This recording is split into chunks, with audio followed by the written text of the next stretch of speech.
தற்போதைய அண்மை செய்தி, பாரிஸ் நடைபெற்று வரக்கூடிய அந்த ஒலிம்பிக் போட்டிகளில் ஹாக்கி போட்டியில் அரையிறுதிக்கு தகுதி பெற்றிருக்கிற இந்திய அணி விவரங்களுடன் செய்தியாளர் சபரிநாதன் இணைப்பில். சபரி, இப்போ நம்ம அணி ஏற்கனவே ஆஸ்திரேலியா வீழ்த்தி இருந்தது, ரொம்ப பெருமையாக பேசப்பட்டது. இப்போ அரையிறுதிக்கு தகுதி பெற்றிருக்கு, அதனுடைய விவரம் சொல்லுங்க.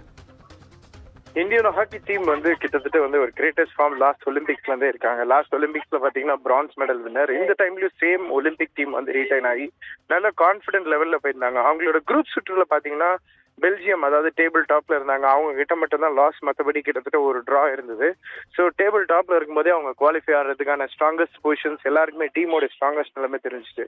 ஸோ எக்ஸ்பீரியன்ஸ் கோல் கீப்பரான ஸ்ரீஜீஷ் மற்றும் ஹர்மன் பிரீத் சிங் தலைமையிலான இந்திய அணி ரொம்ப கான்பிடென்டா விளையாடிட்டு இருந்தாங்க. குறிப்பா இன்னைக்கு போட்டியில இந்தியா கிரேட் பிரிட்டனை சந்திச்சாங்க. ஸோ முதல் காலிறுதியில இரண்டு அணிகளுமே கோல் அடிக்க முடியலனாலும் இரண்டாவது காலிறுதியில பெனால்டி கார்னர் வாய்ப்புல ஹர்மன் பிரீத் சிங் ஒரு கோல் அடிச்சாங்க. அதே மாதிரி பாத்தீங்கன்னா அதுக்கு மறுகோல் அதே காலிறுதியில கிரேட் பிரிட்டன் ஒரு கோல் அடிச்சு போட்டியை சமன் செஞ்சாங்க. போட்டியின் இறுதி வரை இரு அணிகளும் ஒரு கோல் இருந்ததுனால ஸோ பெனால்டி கார்னர் வாய்ப்பு இரு அணிகளுக்கு கொடுக்கப்பட்டது. அதுல பெனால்டி கார்னர்ல நம்ம இந்திய அணியோடைய கோல் கீப்பர் சிறப்பாக செயல்பட்டு அணியோடைய வெற்றிக்கு உறுதுணையா இருந்து இப்ப அரையிறுதி சுற்றுக்கு முன்னேறி இருக்காங்க.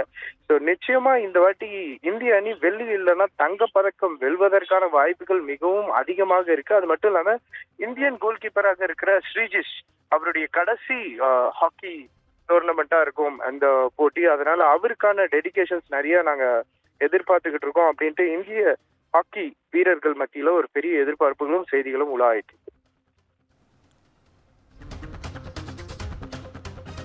தற்போதைய விவரங்களுக்கு நன்றி சபரி.